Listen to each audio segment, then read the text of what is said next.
This is the program on constitutional government at Harvard. I'm Harvey Mansfield.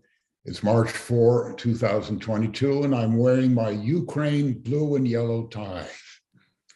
Our speaker today is Shep Melnick, and he's going to talk on why school desegregation matters. Shep is a graduate of Harvard from undergraduate and as well as a PhD. He's written books, recently The Transformation of Title IX, earlier Between the Lines on welfare rights, and before that, Regulation in the Courts, which was on the Clean Air Act.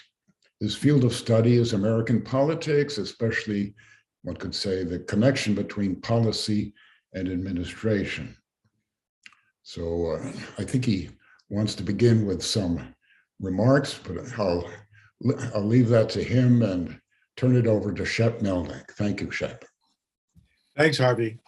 I asked Harvey and Anna if I could start with a few words about Paul Cantor, a friend and colleague of ours who unfortunately died last week.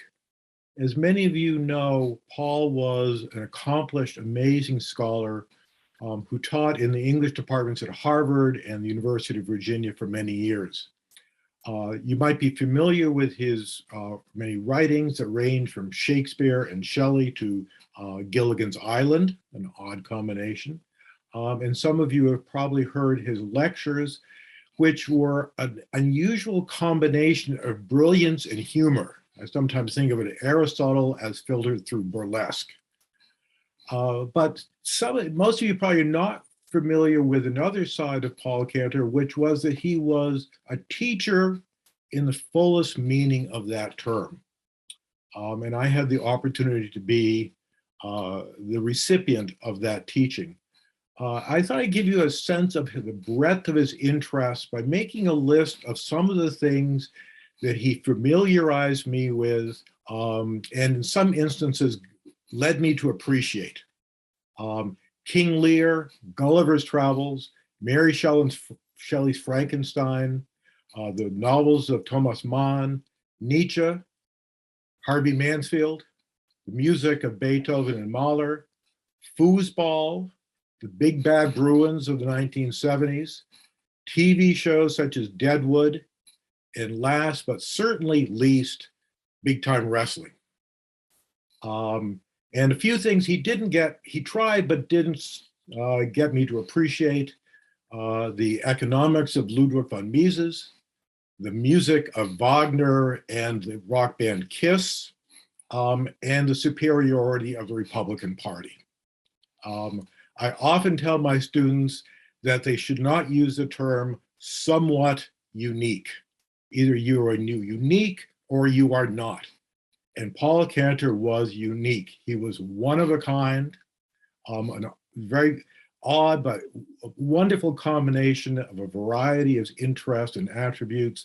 And I feel I was extremely lucky to have known him as a friend and as a teacher. So obviously, as sad as I was to hear of his death, it made me appreciate even more how lucky I was to know him. So I guess on that score, after that, I should proceed with my discussion of desegregation. I'm about to publish a 300-page book on school desegregation. So I feel compelled to say why anyone should bother to read this book. Why does this issue still matter? To most people, desegregation is ancient history. The furor over busing and integration in the South peaked half a century ago. Most desegregation orders are now ended after many, many years. Why look back? Now, my original purpose in examining school desegregation was to understand the key role that school desegregation played in building what I call the American civil rights state. By this, I mean that extensive set of regulations and institutions that we've created since 1964 to identify and to punish discrimination based on race, ethnicity, sex, language, disability, and age. This form of regulation covers virtually every business, every school, every government unit in the country. And school desegregation laid the foundation for this civil rights state. Here was the first appearance of the court agency symbiosis and institutional leapfrog that later characterized Title IX, bilingual education, education for children with disabilities. Here we see the development of the structural injunction, which was subsequently used to restructure institutions of all kinds. And we see the shift from a colorblind interpretation of the Equal Protection Clause and civil rights legislation to a color-conscious interpretation of both those types of laws. So if you want to understand the creation of the American civil rights state and its peculiar form, I think you have to start with school desegregation. The more I learned about school desegregation, the more I realized the extent to which the issues that we looked at, we faced in the 60s and 70s remain with us today. Therefore, a second reason for studying the topic, discover what we can learn from that searing experience about how to improve education for minority children. In recent years, we've been warned that our schools are undergoing resegregation. In response, a number of school districts have experimented with methods for bringing white and Black students, rich and poor students together in the same school. Now, most of these claims about resegregation are misleading because they rely on a measure of segregation that ignores rapid demographic change. But the racial achievement gap, which declined substantially during the initial period of Southern school desegregation, remains distressingly large. And education has become even more important for economic success now than it was in 1970. So what forms of desegregation have made a difference in the past? What can we learn from our mistakes and occasional successes? An enormous amount of research has been conducted on this topic, but its usefulness has been limited by continuing confusion over what the pivotal term desegregation means, and that's a theme I'll return to in a minute. Now, to these institutional and policy reasons for studying desegregation, I'd add a third and possibly most important one. That is to arrive at a more accurate understanding of how the United States has addressed the issue of race since the Civil Rights Revolution of the 1960s. On this, you might remember an exchange between Joe Biden and Kamala Harris in the 2019 Democratic debate. Harris attacked Biden for opposing busing when he was in the Senate. What attracted media attention was her personal story. And I'll quote here, "You know, there was a little girl in California who was part of the second class to integrate her public school. She was bused to school every day. And that little girl was me. Do you agree," she asked Biden, "that you were wrong to oppose busing in America then?" Biden tried to diffuse the issue by claiming that he objected only to busing imposed by the federal government, not the type of voluntary busing adopted by Berkeley. But in fact, though, Biden had been critical of all forms, all efforts to create racially balanced schools by transporting students far from their neighborhoods. In 1975, he said, "I oppose busing. It's an asinine concept, the utility of which has never been proven to me. The new integration plans are really just quota systems to assure a certain number of Blacks, Chicanos, and whatever in each school. That to me is the most racist concept you can come up with."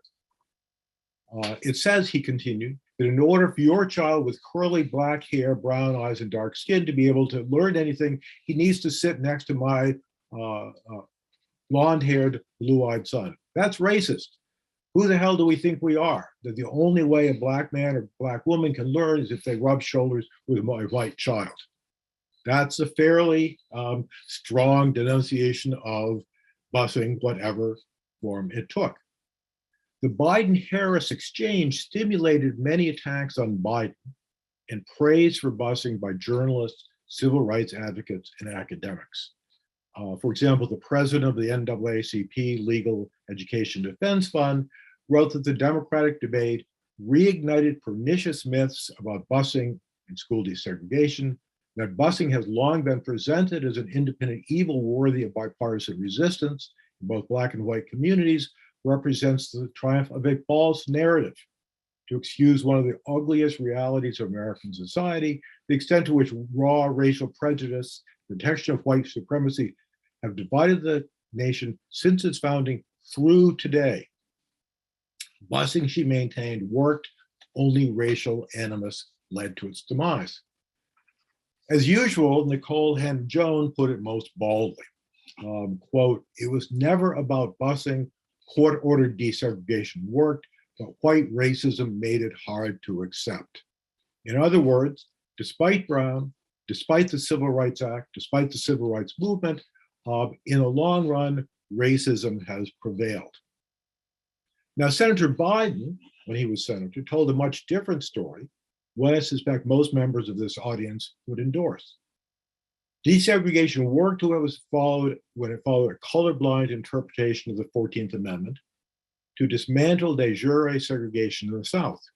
It went off the rails when it morphed into a color-conscious effort to produce racially balanced schools throughout the country, regardless of the causes of that imbalance and regardless of the enormous cost busing imposed. Far from a success, busing represented a perversion of the Equal Protection Clause, judicial imperialism at its worst, and the most unpopular policy since Prohibition. Now, in my book, I try to explain why both of these arguments are wrong, or at least seriously incomplete. I'll try to lay out my general argument here, and then respond to your criticisms and suggestions in the question and answer period. But in doing so, I want to emphasize this a fact I consider stunning yet seldom acknowledged. And that is, since Brown versus Board of Education was announced in 1954, the Supreme Court has never, and I mean never, explained what desegregation means, why we should want it, and what changes in public education it requires. The court's many desegregation decisions were either hopelessly ambiguous, and here I'd mention Brown and Green in 1968, internally contradictory, especially Swan decision in 1971, disingenuous, especially the 1973 Denver decision, or inconsistent with one another. To appreciate this, just compare the two Dayton cases that came within a few years of each other. In fact, it wasn't until the 2007 case of parents involved in community schools that you find any explicit explanation of the competing positions about what desegregation means. And in that case, the court split 4-4 with Justice Kennedy's characteristically muddled opinion providing the fourth vote. The deciding fifth vote. Rather than acknowledge the central fact and examining its consequences, law professors have devoted almost all of their attention to explaining why their preferred reading of Brown and the 14th Amendment is the only correct one. I suppose one advantage of being a political scientist is you don't have to play prospective Chief Justice of the Supreme Court, pretending to discover the one true meaning of the Constitution. Instead, you can focus on understanding the nature of the debate and how our institutions have dealt with it.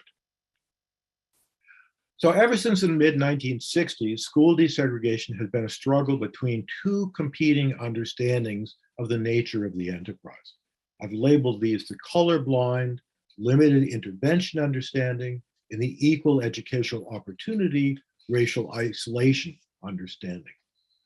Both of these approaches contain three components. One is an interpretation of the Equal Protection Clause. Second, an evaluation of the institutional capacity of the courts.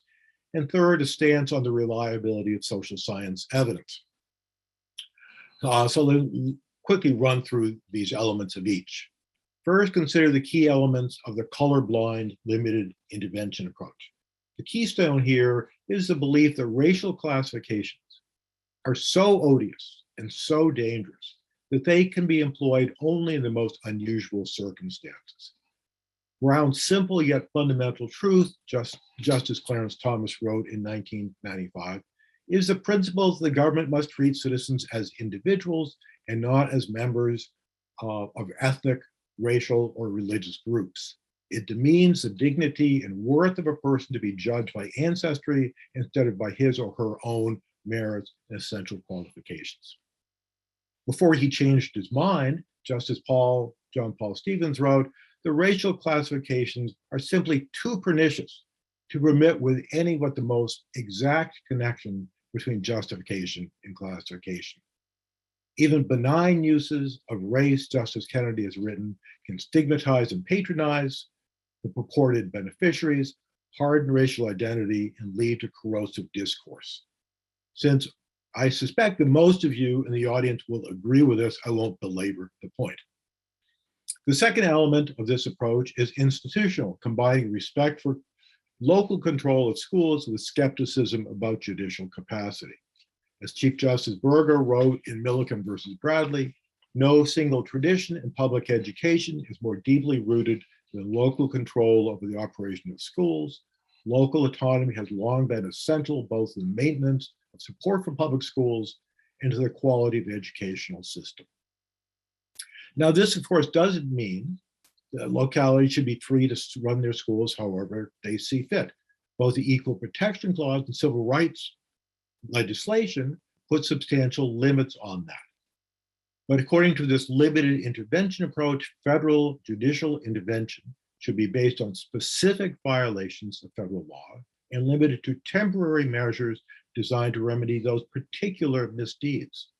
As Justices Rehnquist and Powell put it, because desegregation constitutes such a complete and drastic displacement of federal authority by the federal judiciary, of local authority by the federal judiciary, the violations that trigger intervention must be carefully and clearly defined, and the subsequent displacement of local authority limited to that necessary to correct the identified violation. So the flip side of respect for local control is skepticism about the capacity of the courts to reform them. In 1973, Justice Powell warned that when courts require extensive busing solely to maximize integration, they risk setting in motion unpredictable and unmanageable social consequences. And he said, no one can estimate the extent to which dismantling neighborhood schools will hasten an exodus to private schools or suburbs or the deterioration of community and parental support for schools. This represents social engineering that is hardly appropriate for the federal judiciary.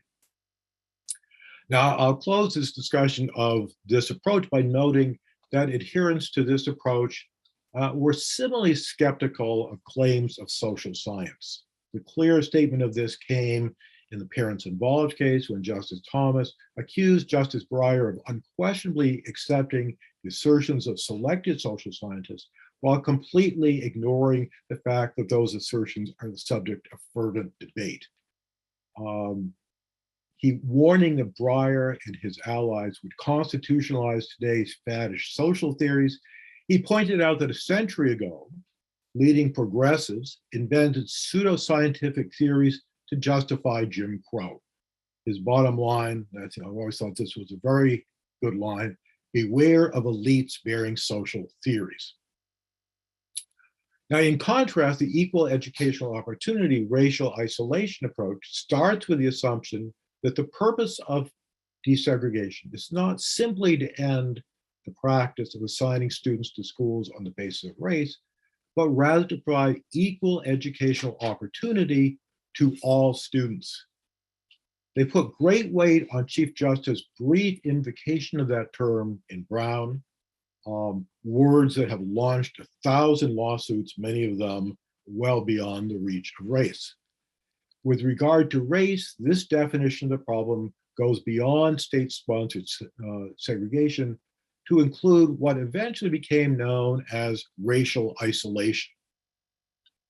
This position was first enunciated in a 1967 report by the US Commission on Civil Rights, entitled, appropriately enough, Racial Isolation in the Public Schools.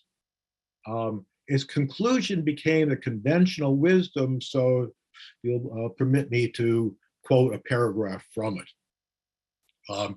The central truth which emerges from this report and from all of the commission's investigation is simply this: Negro children suffer serious harm when their education takes place in public schools, which are racially segregated, whatever the source of that segregation might be.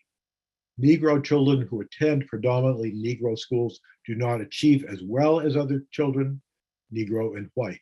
Their aspirations are more restricted, and they do not have as much confidence that they can influence their own futures. When they become adults, they are less likely to participate in the mainstream of American society and more likely to fear, dislike, and avoid white Americans.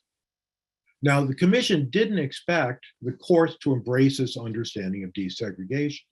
They thought it was more likely that Congress would adopt it, and they recommended that Congress adopt legislation specifying that in no public school should Black enrollment exceed 50%. Now, as you know, Congress was not particularly enamored with this idea, but federal judges proved surprisingly willing to adopt this understanding. And I'll just read a couple of quotations from district court judges who had heard a lot of expert witness testimony to the extent to which they really endorse this understanding. For example, during the first round of the Denver litigation, Judge William Doyle stated, "We cannot ignore the overwhelming evidence to the effect that isolation or segregation per se is a substantial factor in producing unequal educational outcomes. Consequently, we must conclude that segregation, regardless of its causes, is a major factor in producing inferior schools and unequal educational opportunities." In the Detroit case, Judge Roth, who actually started out being quite opposed to any form of desegregation in Detroit, after he heard all this expert testimony, which presented really just one side of the story, came to this conclusion. He said, taken as a whole, the message of the testimony was that school resources cannot be equalized, learning cannot be effective, background disadvantage cannot be overcome in the absence of racial or class-race mixture in the classroom. Mandatory reassignment to create such a mixture would improve the academic achievement of Blacks, would not harm, probably help whites, would stimulate Black aspiration, enhance Black self-esteem, heighten teachers' expectation, and improve interracial relations in both school and society. In the famous Charlotte, North Carolina case, Judge McMillan was confident. I said all experts agree that if you have a 70-30 white-Black ratio, the better students will hold their pace and substantial improvement will occur with the poorer students. And 3 decades later, Justice Breyer, in the parents involved case, claimed that this research had been proved correct, while conceding that there were a few studies that indicated the opposite. The studies he claimed were remarkably consistent. They were to some extent consistent, but they were consistently showing that the results were disappointingly meager. Looking back at the role academic experts played in this debate, the famous educational expert James Coleman later wrote, quote, "We should not forget how strong the consensus was at the time among social scientists that busing was an unalloyed benefit and the policy could not be questioned." As a matter of fact, as Paul Peterson knows, when Coleman did question this consensus in the mid-1970s, he was called a Nazi and nearly expelled from the American Sociological Association. That's how strong the consensus was. At least initially, judges were confident that relying on this expert advice, they could use their new instrument, the structural injunction, to remake public schools. Such reform was not limited to getting the right ratio of Black and white students. Justice Thurgood Marshall wrote that in some instances, and here he mentioned Kansas City, Missouri, quote, "the poor quality of the system schools may be so severe that nothing short of a radical transformation of the schools within the system will suffice to achieve desegregation. And the judge in the Kansas City case sought exactly that. He told school officials to dream, and he would foot the bill. Now, if you're interested in what happened to Kansas City, I encourage you to read Josh Dunn's great book called Complex Justice. The punchline is that $2 billion later, test scores stagnated, white enrollments continued to drop, and eventually Black parents rebelled against judicial supervision. As David Kerp and Gary Babcock explained in a very detailed study of desegregation in several cities, judges who adopted this understanding of Brown undertook to accomplish nothing less than the remaking of a system of education and social order in which that system was embedded, despite the fact that no one knew at the outset what that task would involve. Now, when I teach this topic and try to present these contrasting points of view, I'm always surprised how hard it is to get students to accept the fact that desegregation can have these different meanings, that Brown was fatally ambiguous, and the Supreme Court has for decades oscillated between these two interpretations. I think the moral standing of Brown leads people to believe that desegregation must have one clear meaning, which is usually the meaning they want it to have, that there's no room for discussion. Okay, so what were some of the legal and policy implications of this ambiguity in this oscillation? To make a long story short, in the late 1960s and early 1970s, the court came extremely close to endorsing the equal educational racial isolation approach without admitting it was doing so or explaining why it was doing so. And as you can tell from the quotes I've given from district court judges, they got the message. But then in 1974 came the well-known case of Milliken versus Bradley. And there the Supreme Court took a step back, removing from the lower courts an essential tool for attacking racial isolation in the Northeast, Midwest, and West, namely urban-suburban busing. Now, the legal arguments for Milliken were very strong because the court had never admitted that it had changed courses to embrace the racial isolation interpretation. And the political arguments for Milliken were even stronger. Busing was so unpopular that it's quite likely that otherwise a constitutional amendment limiting busing would have been passed. Busing was tearing apart the nation, and it was tearing apart the Democratic Party. Milliken de-escalated the struggle, but it left district court judges in a terrible bind. After Milliken, those judges were required to create so-called unitary school systems, which meant that schools in which the ratio of Black and white students in each school must reflect the ratio in the school district as a whole. In the growing number of cities where the student body was predominantly Black and Hispanic, this didn't do much to end racial isolation. But it did mean that we had to keep moving around students, sometimes on a yearly basis, so the few remaining white students were proportionally represented in each school. After scrambling to keep up with demographic change and seeing only meager results in terms of achievement, most judges quickly and quietly shifted their emphasis from racial balance to educational quality. They modified their orders to allow more controlled choice, more magnet schools, and to mandate more funding and more curricular reform. In the process, they discovered that racial balance is easy to measure and relatively easy to mandate. But improving educational quality is an elusive goal, especially for judges who have little control over the day-to-day operation of large urban schools. So fast forward to the early 1990s, where a few school districts subject to these orders asked to be released from them. In 3 decisions, the Supreme Court conceded that it could not define the crucial term in its prior jurisdiction, the meaning of a unitary school system. This really was quite extraordinary. The court said, in effect, we can't tell you how to determine if you've achieved the goals of this entire enterprise. And once again, the court delegated the most difficult job to the lower courts.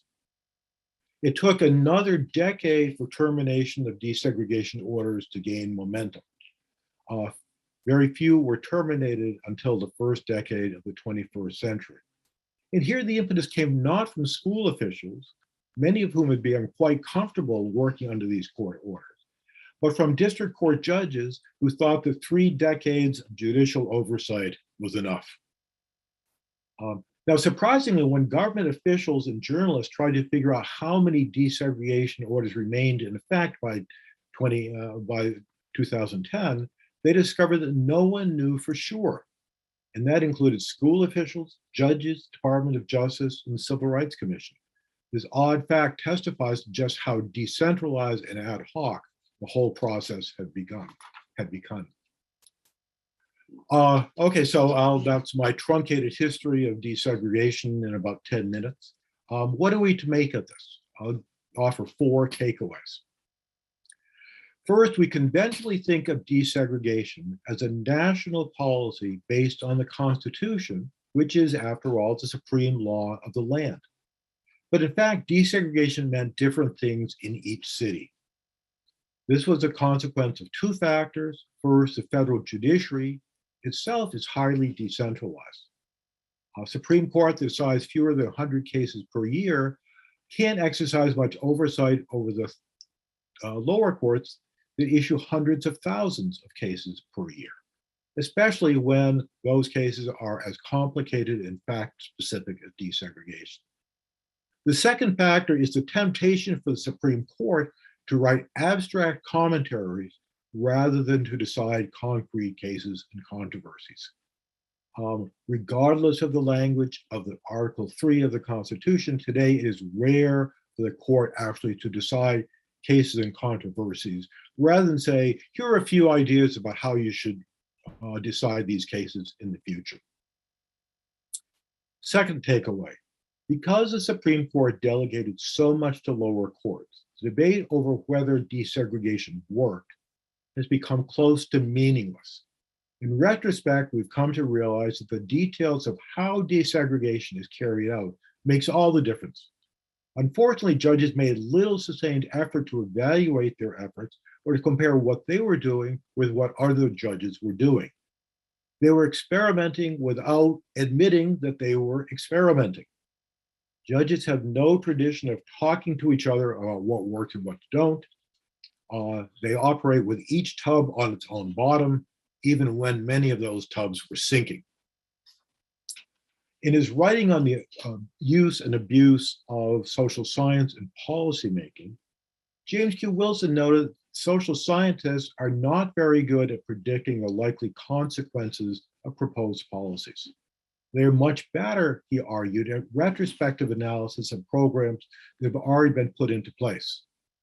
In this policy area, we have lots of the former, have guesses about the effects of possible policies, and very little of the latter, looking at how particular strategies worked. As Roger Levesque has noted, only after research indicated that desegregation pervasively did not lead to the intended positive effects did researchers begin to isolate those contextual and process factors which seemed to make the difference. And the peculiar form that policymaking took made such retrospective evaluation particularly difficult. Third takeaway, and here's the one I might get a little bit of pushback from the audience. Each of these 2 understandings of desegregation suffers from a major weakness. The fundamental problem with the colorblind limited interpretation approach is that it's far too easy to evade. Southern officials use complicated assignment plans and deeply flawed freedom of choice plans to perpetuate segregation for years. The hard truth is, without some form of racial body counts, little change would have come to Southern education. Transforming schools throughout the South without looking at the numbers was simply impossible. Moreover, northern cities too use administrative discretion to keep many schools predominantly white and predominantly Black. There too, some use of racial ratios. Without some use of racial ratios, those patterns would have persisted. Colorblindness might be an appropriate goal, but for uprooting the deeply entrenched Jim Crow system and for uncovering administrative shenanigans, it is insufficient. Now, the fundamental problem of the equal opportunity racial isolation approach is more apparent. We're kidding ourselves if we think we know how to achieve educational opportunity. By now, we should realize that simply putting white and Black students together in the same building won't lead us very far in that direction. Courts seriously overestimated their ability to transform schools, in large part because they put too much faith in academic experts, who could agree only as long as the empirical evidence remained scanty. Throughout the desegregation saga, social science confidence in their recommendations was inversely proportional to the amount of evidence available. The more evidence became available, the more quickly the consensus collapsed. To emphasize this point, let me quote from a brief filed by 553 prominent social scientists in the 2007 Parents Involved case. This brief vigorously supported the equal educational racial isolation approach, and it asked the court to continue supervising the decades-old desegregation orders because they claimed this would benefit all students. But unlike the experts who testified in the 60s and 70s, this group was appropriately cautious. On academic achievement, they reported that desegregation appears to have a positive effect on reading achievement, but there appears to be little or no effect on math scores. The impact of desegregation on achievement varies by context, appearing somewhat stronger for younger students. It also appears that there are stronger achievement goals when segregation is voluntary, that is, not the result of judicial fiat. Racially desegregated schools, they emphasize, are not an educational and social panacea, and the extent of benefits will depend on how desegregation is structured and implemented. In other words, creating racially balanced schools is very far from being enough. The success of integration, which they pointedly distinguish from desegregation, requires much more attention to what happens on a day-to-day basis in the classroom, in the hallways, in the cafeterias, and on the playing field. I would note here that the term integration for them always works. It always worked because they defined integration as segregation that works well. It's a clever turn of phrase, if only we knew how to do that. Now this leads me, and you'll be glad to know, this is my final point. We did not abandon the widespread urban-suburban busing because at heart we are racist and believe in white supremacy. Anyone who claims it should look at the bizarre way those policies evolved and the huge difference between the plans that were tried in cities throughout the country, the lack of evidence of their effectiveness, and that over time opposition grew among African Americans and African American parents because their children bore many of the costs and were reaping only meager benefits at that. At the same time, it's not enough to say that we should have stuck to the colorblind approach. Even Justice Scalia recognized that overcoming Jim Crow required extraordinary action, including departing from his preferred reading of the Equal Protection Clause. Some justices and many lower court judges searched for a pragmatic middle ground, but finding that middle ground has proven particularly elusive. On all racial issues, especially education, we should acknowledge the political system that tolerated slavery, that tolerated segregation, that tolerated racial discrimination for many years, has an obligation to address the long-term, deeply embedded consequences of those disgraceful policies. It might sound trite, but I think Lyndon Johnson was right when he said, you do not take a person who for years has been hobbled by chains and liberate him, bring him to the starting line of race, and then say, you are free to compete with all the others and still believe that you've been completely fair. In the United States, we've always looked to education to address these deeply entrenched inequalities. At the same time, though, we need to acknowledge the limits of our competence. Good intentions are not enough.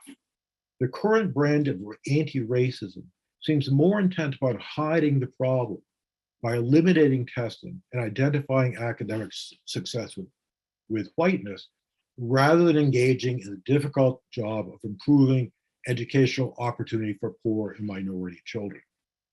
Fortunately, over the past several decades, a lot of smart people have devoted a lot of attention to this problem. I'm looking at Paul Peterson here, and I actually include my daughter in that effort. As a result, things are getting slightly better. It would be a great tragedy if current woke efforts to deny the importance of the racial achievement gap distracted us from efforts to reduce it. So I will simply close by saying that the great advantage of studying the long, complicated, and often discouraging history of school desegregation is it reminds us both of how important that task is and how difficult it remains. We shouldn't lose sight of either part of that lesson. Thank you, and I'll invite your questions. Thank you, Shep. That was wonderful. And Paul has had his hand up for about 30 minutes now. Okay. So go ahead. Well, of course, this was a brilliant presentation, Shep. You just struck a balance that so few people achieve, and on a topic that is so divisive that really this is going to be a major contribution. Really looking forward to reading the final product. So what I have to say is really not in any significant way critical of what you have said, but to use this a little bit self-servingly as an opportunity to tell you about the study I have released with a student of mine just this week on the actual progress that students have made over the last 50 years, about the period of time that you're talking about here. The overlap is not perfect, but it's very close. And which we look at for white students, Black students, Hispanic students, and for Asian students. And what you see over the last 50 years is a remarkable increase in student achievement in mathematics. Actually amazing. It's a full standard deviation or 4 years worth of learning, which has gone pretty much unnoticed, but a much smaller improvement by all students of about 1/5 of that. So there's some kind of a disjunction between how much improvement we see in student performance in math as measured by standardized tests. And we've looked at all the standardized tests that are out there and compiled this together. So this is a pretty broad database that we have. But looking specifically at Blacks and whites, we see that whites have made the least amount of progress of any group. And Asians have made the greatest progress. Tiger Mom ideas and so forth are absolutely right. It's astounding how much progress Asians have made in the United States over this period of time. But Blacks haven't done that badly. They have made, comparable, in this overall picture of pretty substantial progress in math. They have made more progress than whites, and the gap between Black and white performance has closed by, I'd say, about 20%, just to put a number on it. It's so it's not massive. It's not like we've cut it in half, but we've made some substantial. It's not fair to say really that we've made no progress at all. And as I look at the data, I see the most progress in the South, which suggests that the formal desegregation of the South really did have a benefit. And the least, I think, is in the Northeast. And I think we have a big Northeast bias because most scholars are located there. And so we've had the least desegregation there, and we've had the least improvement in student performance, especially among African Americans. But Hispanics are looking a lot like Blacks. We're seeing the same trends. Despite this immigration issue that everybody brings up, we're seeing remarkable changes in the Hispanic community.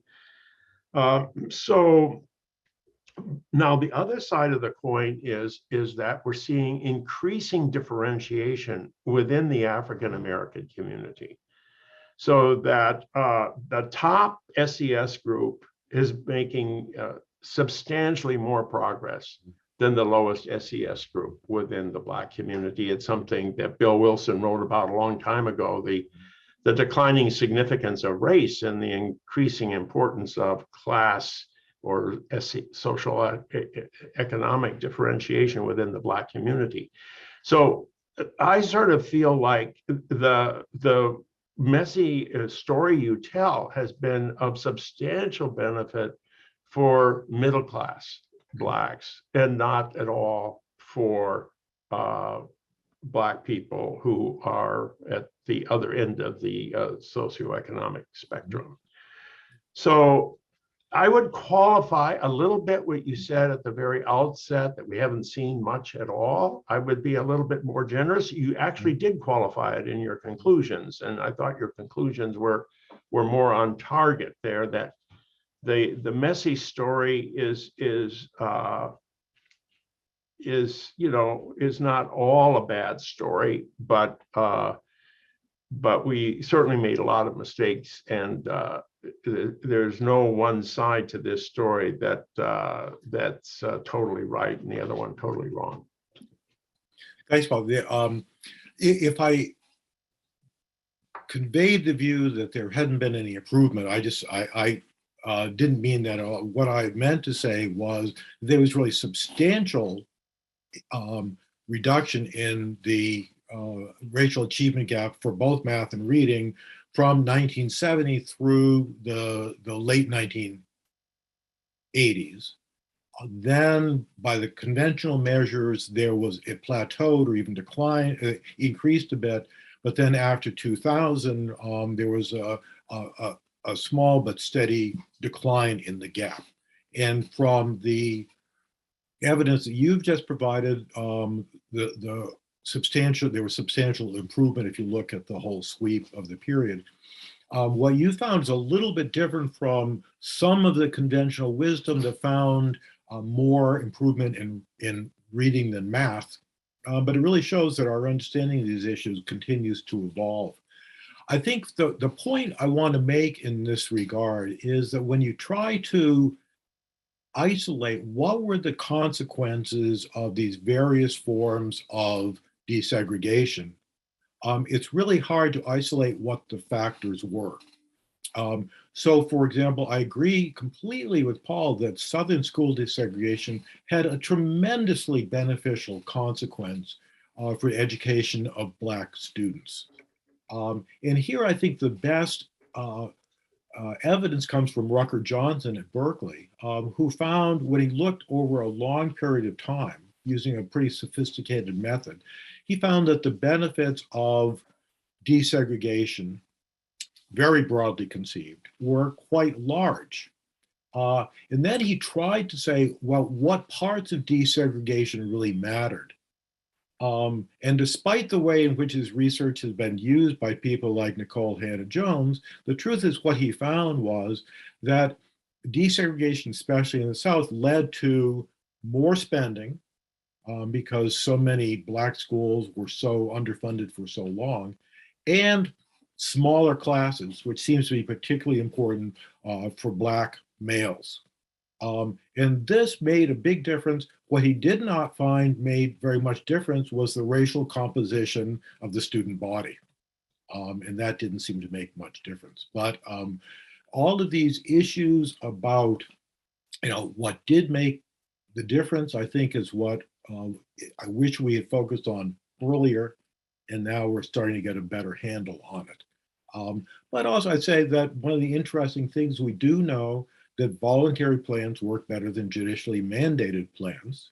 So the fact that now we are trying to have more both SES integration and racial integration on a voluntary basis, that might prove more successful. But of course, one of the ironies here now is the Supreme Court has made that more difficult. Well, of course, I could. I don't want to monopolize the conversation here, but I think the points about spending more money, reducing class size. Generally, across the board in the South, you're seeing improvement in student performance. The differences between the South and the rest of the country have narrowed quite substantially over this 50-year period of time, and there's no question that Southern governors have prioritized education in the way that others have not, in part because of Brown and the desire to do something about it that was going to be good for both white and Black families. So all that was going on. But I do think this idea that we sort of began to recognize that a segregated society was a bad society created a sense of opportunity in the Black community that was really beneficial in many ways. And if you think of Martin Luther King and what he did to boost morale, I think that was probably a very powerful force. And I'm sure you would agree with that. We don't see big changes between one time period and the next. We see a more gradual progress throughout the whole period. So some of these studies out here, depends on which database you work with, but when you put all of it together, you see a more gradual, slow change over a long period of time. I'll just add that, one of the difficulties of studying all of this is the huge cultural change. It really started in the 50s and really accelerated in the 1960s. And I'd also add a point that Bob Putnam recently made is the changes started after World War II with returning troops, the desegregation of the military.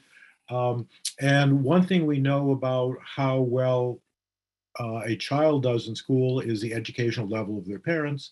And because of growing opportunities after World War II, more of the parents of the students in the 60s, 70s, and 80s had an education themselves, so that these long-term trends are particularly important. Yeah, I can't resist telling the math reading difference I attribute mainly to the fact that children have a much better development of the mind in early childhood, even before birth, because mothers are eating better and you have better nutrition, you have fewer contagious diseases, less environmental risks. And all of this has produced children who have a capacity to learn that has improved substantially. This is an idea that IQ people have been working on. And this is the idea that this would show up more in math makes sense because of the fact that math is just, sheer mind power at work, not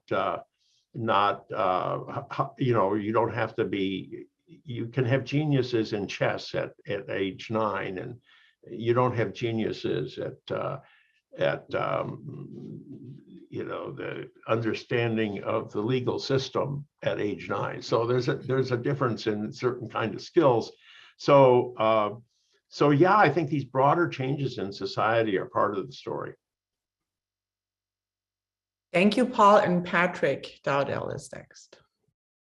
Yes, Shep, a very interesting presentation. Enjoyed it thoroughly.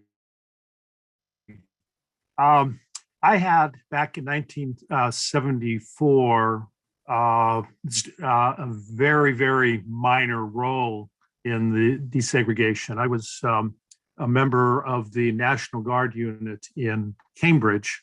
And our unit was, when the South Boston busing controversy came about, we were called up. So, which meant that we had to go over to an armory in where we sat for 4 or 5 days. Fortunately, we were not called out on the streets. But it was very interesting because my unit was, I think, 100% white. The company captain was from South Boston, and most of the others in the unit were from, the old East Cambridge and the old Somerville and so forth.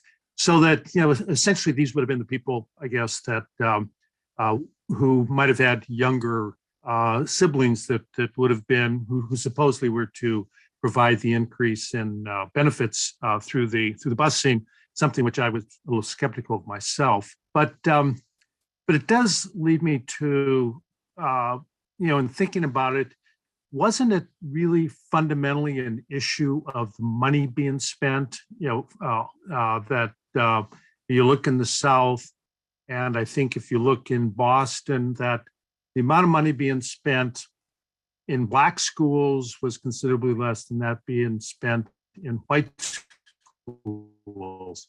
So I guess my question is, instead of the various desegregation orders, would it have been feasible for the courts to take a line under, say, equal protection and somehow enforcing equal expenditures of funds in all of the schools?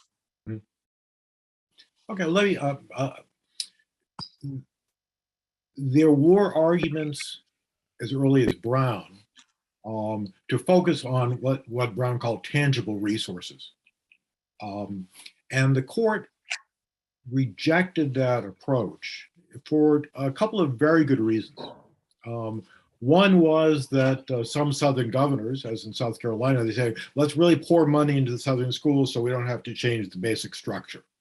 And in the South, especially, the schools were basically part of this larger Jim Crow system that sought to try to stop interaction between Blacks and whites at all levels. So just changing the tangible resources might have improved the education of Black students. I think it would not have led to the much broader cultural and social changes that we're just talking about that were so essential. The other reason was because once you start going down the route of saying we have to make sure the tangible factors are equal, then that put just an untenable burden on the NAACP, who would then have to litigate all of these cases on the most minute basis. So I think there were pragmatic reasons for not doing that. But when we then went to the racial isolation approach and focused above all on race rather than socioeconomic status, we created the odd dynamic that you found in Boston, which is that you claimed that you were going to increase the educational opportunity of poor Black students in Roxbury and Dorchester by putting them in classrooms with poor white students in Southie. This was based on something that was called the lateral transmission of values. This was, I think, Tom Pettigrew, who was one of the leading experts on this at Harvard, claiming if you put high SES students together with low SES students, the culture of the former will rub off on the latter. Well, I'm not sure that you wanted the culture of Southie to rub off on any students whatsoever.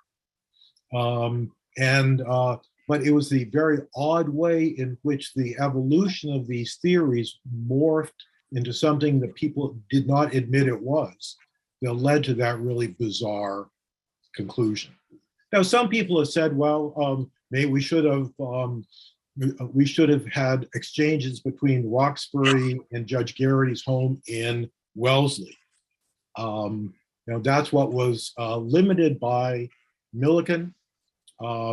That clearly was a reason, one of the reasons why Boston was such a disaster. But whether that would have improved the situation is something that's highly uncertain, and I doubt would have done the trick. But you're right, the question of money and socioeconomic status was really not very well explained or defined by the courts, and that was a real problem. Well, based on my fellow National Guard members, I would fully agree that sending Roxbury students over to Southie was not going to be of much benefit to them.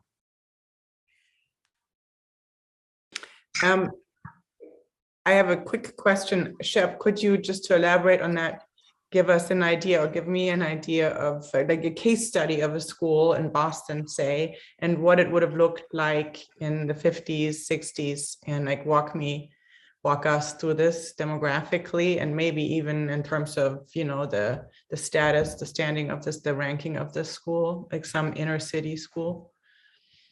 I didn't hear that completely, but I understand what you'd like me to do is kind of talk about some of the history of the evolution of some of these schools.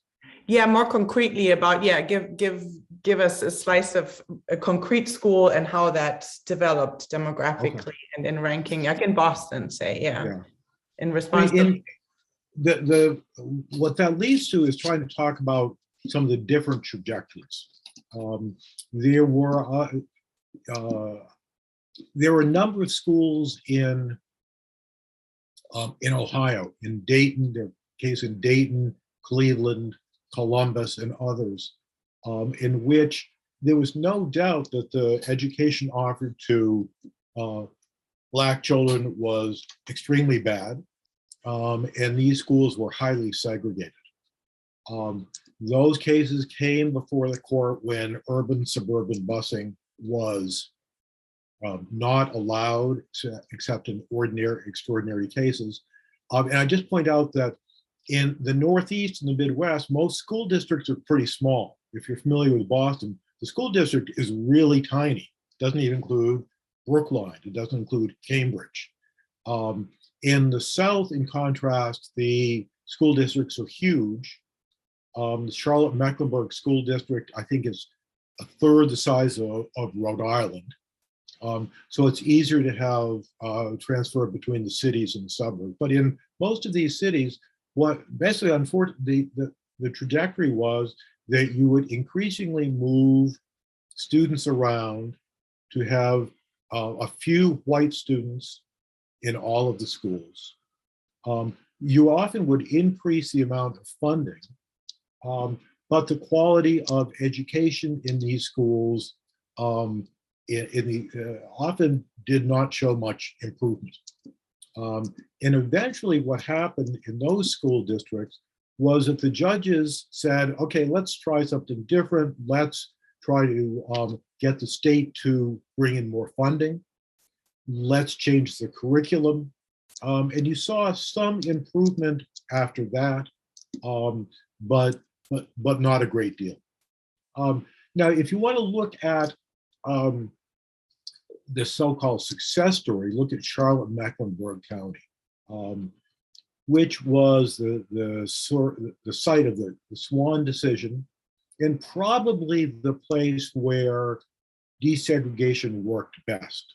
It worked best because, number one, it was this huge district in which you had the suburbs within the school district, so you could have substantial busing to achieve racial and SES balance. You had school leaders and a business community that were behind it. You had a growing city. It was growing financially as well as in population.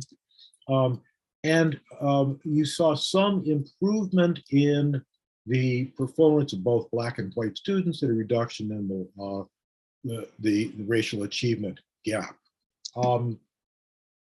But increasingly, here's one of the bizarre things, in order to have the racial balance that the courts maintained, you had magnet schools in which a lot of the seats in the most sought after schools remained empty because they were reserved for white students. And Black students and Black parents said, what's going on here? We want to be in these schools, but you're saying those are reserved for whites. And eventually that court order was lifted. The school system agreed to greatly expand spending on elementary schools that were desegregated. So there was no decline after that in achievement by either group. There was, though, and Marty West at Harvard pointed this out to me, an increase in the amount of involvement with the criminal justice system among both white and Black students who attended the predominantly Black schools.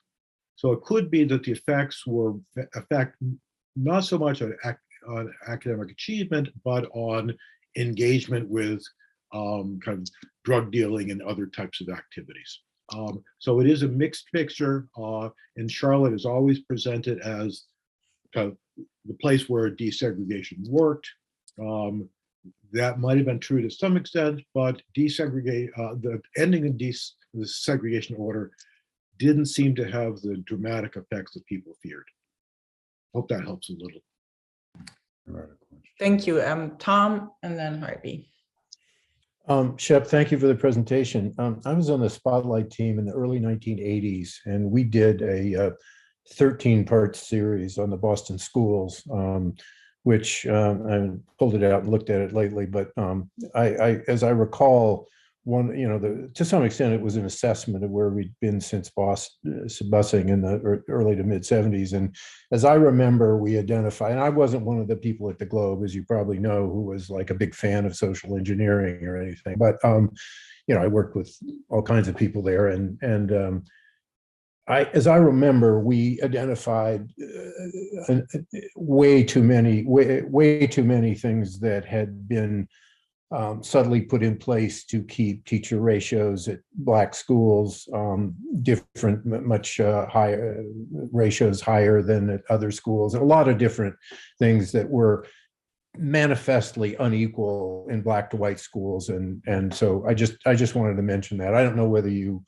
paid any attention to that or saw that or what. My question really is about something different, and I wondered if you thought about the reaction to what your book will be, and whether you think it'll be like everybody will either love it or hate it, like they do so often on books about race that have anything to do with race these years, or whether maybe we're mature enough to take it for what it is, which is really solid, useful analysis. Well, thanks, Tom. On Boston and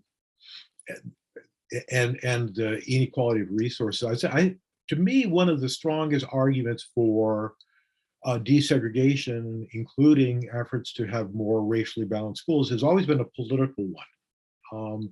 That you want to have political support, the same political support for the education of minority children as you have for white children. So the political argument, I think, has various, and I'd make that political argument for Brown originally, that you want to have, as more of a Madisonian argument, that you want to make sure that we don't have permanent divisions that allows one race to help its students and ignore the other students. On the reaction, I got to say, I'm not hopeful. I thought that my book on Title IX was relatively well balanced. And the Title IX stuff had, my criticisms were criticisms that were shared by many law professors, by many former members of the ACLU, by the American Association of University Professors. And it got good reviews in conservative journals, and it was trashed in the APSR and other political science journals. So I think that we are now in an even more polarized environment, where I'll do my best to try to present a balanced point of view. And I hope that some readers will find that. As far as the reaction in academia, I got to say, I've kind of given up hope. Harvey, and then Avi. There you go. Sorry. Shep, what does one say to Charles Murray on the question of intelligence? He says that behind the gap, the racial gap in achievement, is the racial gap in intelligence. He, in his latest book, Facing Reality, he also mentions Black criminality. Maybe that's more a matter of culture or behavior, but the IQ gap seems more difficult. That seems to persist. And one could say, and maybe since we live in a democracy, it's best to ignore differences in intelligence or not to bring them up unnecessarily, or even when they might be helpful. But so what do we do? One thing that might be relevant is it would seem that the colorblind approach, which ignores differences in intelligence, racial differences, average racial differences, might have that as an advantage. Yeah, definitely. So let me just say a word about Charles Murray. I was asked to review his new book, Facing Reality, and my review of his two previous books was quite harsh. And this book I thought was very good. And one of the interesting aspects of his recent book is that he doesn't explicitly make the IQ argument. He says there are differences in test results, and that many of these results in testing is a result of environmental features and not of heredity. So he really downplayed the inherent IQ argument. And he makes the argument that we can't overlook differences in achievement, and we can't overlook differences in involvement in the criminal justice system. And I think on both of those things, he is absolutely right. And if you want, clearly a great advantage of the colorblind approach is that it doesn't require us to make comparisons, whether beneficial or invidious, between various groups, because those types of group assessments don't tell us anything about individuals. I mean, that's, I guess, the biggest point, that we shouldn't make generalizations about individuals through the statistical features of the group to which we assign them. And so, there certainly is that advantage. I would say that on the issue of involvement with the criminal justice system, that means that we just got to do a better job of trying to make sure that Black youths are not don't engage in criminal activity. There is no criminal gene. I don't think anyone would ever claim that. It's a question of the environment to which they're exposed. And I'll just quickly move to introduce another part of the equation here, which is the question of school discipline. That is now probably the hottest issue in the desegregation battle, as a result of regulations first put in place by the Obama administration, and it might be revived by the Biden administration. The argument is that out-of-school punishments, suspensions and expelling kids from school, are the first step in the school to prison pipeline. There probably is something to that, to the extent that we had better response to severe misbehavior by children, that would probably be beneficial. But the idea that you should not have any punishment that creates disproportionate results for different racial groups is, I got to say, a ridiculous proposition, because it assumes that there's no difference in behavior. And to assume there's no difference in behavior assumes that poverty, single parent families, exposure to lead pipes and lead in the air, living in bad, poor neighborhoods, be exposed to gang activity, doesn't make any difference in behavior. That's a ridiculous proposition, but it shows the extent to which we have been led down this path by some of the expectations of the so-called disparate impact analysis. Thank you, Avi. Well, I lived through the desegregation era here. I was on the air, so I was in the middle of it. I had the death threats and all the involvement with the people who were, like mostly I was talking to the people in South Boston, and which a community, by the way, which I had had no involvement with before this issue rose to prominence. And you talk to those people, and it was as if there was a lost generation, that their children sort of had large gaps taken out of their educational period. And many of them fled, now live in other areas. There was an enormous amount of resentment. And while everybody focuses on the Black community and gee, did the gap change? Was there improvement? I haven't seen nearly as much interest in figuring out in assessing the damage that was done to the community, which was the target of the forced busing, which was South Boston. Now, Shep, you mentioned earlier about W. Arthur Garrity and Wellesley. It was of, I think, important significance that none of the so-called lily-white suburbs and the people in more sophisticated and economically prosperous areas who were coming out in favor of these policies, none of them were involved with them. It was all easy to have Roxbury and South Boston have a conflagration amongst themselves, and people sit on the sideline saying how it should be done.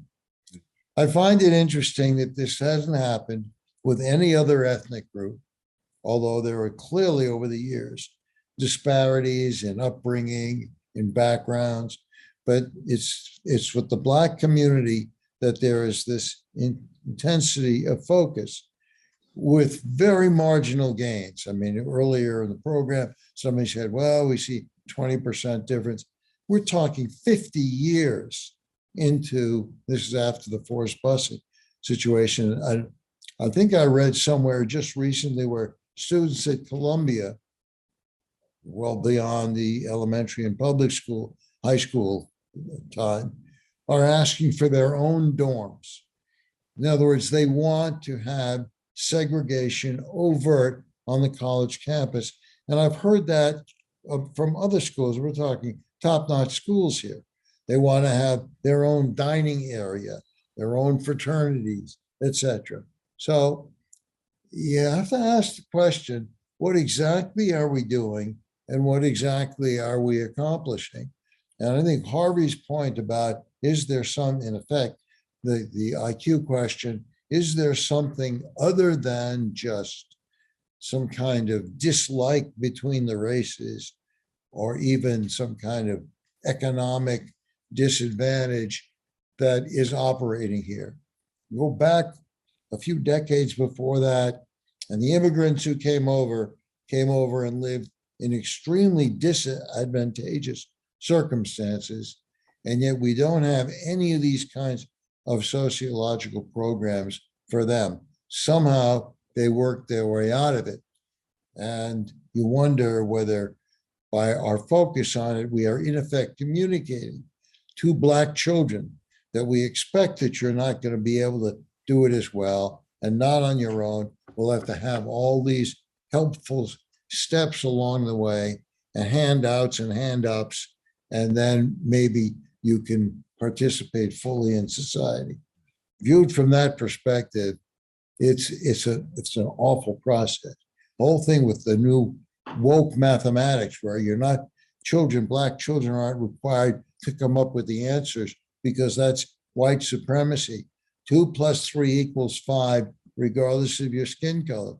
And to pretend that Black people don't somehow have to understand that or live by it, I think is a gross insult. There's a lot there to respond to. On your last point about insulting to tell Black students that they don't need to meet the same standards as whites or as Asians, I do think is insulting and highly,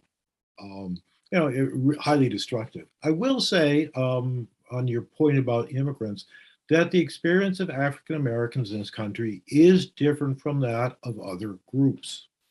And we have to acknowledge that and not claim that they should be able to have the same experience of other immigrant groups. That's a long conversation, but I will just say on the Boston situation, part of the problem in Boston was what I tried to that the district court judges were put in this horrible situation. They were told to desegregate the schools, create unitary school systems where you can't go to the suburbs. And I think Judge Garrity made a number of really bad decisions, but the essential dilemmas he faced were extremely difficult. And a number of his advisors said, what the hell difference good does it do to move kids around, but if all the schools are crummy? And the schools did get worse during that period. Now, I'm reminded of a statement that one of the masters in, I think, Denver, Detroit, or maybe some other school said, he made the mistake of saying, well, tough luck in this transition, some people's kids have to go through the meat grinder. So you have to have this period of transition in which your kids are going to suffer, but maybe we'll make things better in the future. That it's hard to imagine a more impolitic statement because everyone's concerned for very good reason about their kids. And I'm just reminded of a story. This is in some ways unrelated, but Rick Hess tells the story of a senator who was engaged in an argument with a member of the Department of Education. And the Department of Education official said, Senator, I'm as concerned about your children as you are. And he said, you are? What are their names? And, no one is concerned about our kids as much as we are. So to be told that the transition is necessary and our kids are going to suffer is not something that most parents will accept. And many of the Black children had to suffer as much and probably more than the white children. I'll bet that guy who made the meat grinder comment about some kids have to go through, his kids were not among them. I think that's true. Okay, we will let Leo go first with the question, Judith, because he has a baby on his lap, and then Judith. Mm-hmm. Whoa, hey. Unmute yourself, Leo. We want to hear the baby. Yeah. See if you can unmute yourself without unmuting the baby. I'll try. Thanks for your talk, Shep. I guess my question is just how relevant do you think the courts, the federal courts are going to be, or state courts are going to be in the next few years in regard to kind of these broader issues of race and equality in education? And of course, I have in mind the fact that kind of most of the political energies right now are focused on, these DEI initiatives and school curricula battles like the 1619 Project. And I think maybe most importantly, things like what you saw in New York City over the last couple of years, efforts to eliminate advanced programs that have a disparate racial impact. Mm-hmm. It seems to me that very little, or if any of this, has anything directly to do with some court decree. Mm-hmm.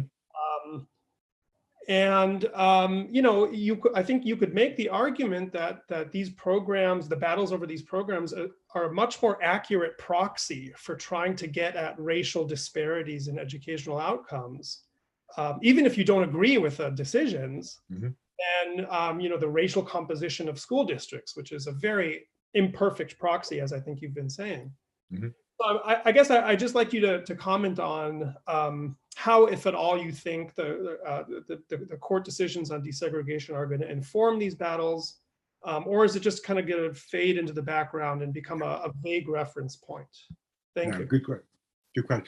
So in the latter chapters of the book, I actually paid much more attention to Congress and to Department of Education, the desegregation battle.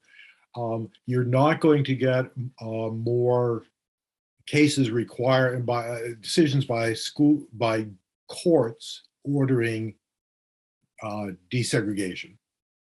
Rather, the situation has flipped, so that the most important decision by the Supreme Court since 2000 was the Parents Involved case, which said that unless you're under court order, you can't use racial assignments, except under very limited circumstances.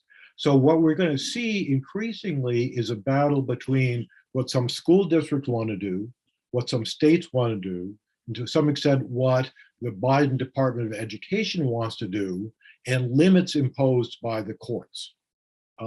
This includes both using racial classification to assign students to school, but it also involves the